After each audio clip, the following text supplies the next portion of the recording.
ప్రేయసికి ప్రియుడెముడు, ప్రియుడికి ప్రేయసే యముడు. ఆ అర్థంలో చెప్పుండాలి.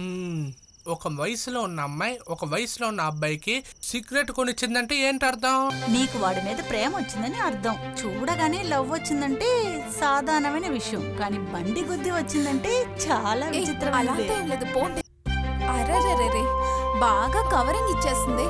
ప్రేమని వస్తే ఇంక అబద్ధాలు చెప్పడం స్టార్ట్ చేయాల్సిందే. ఏయ్, ఏయ్,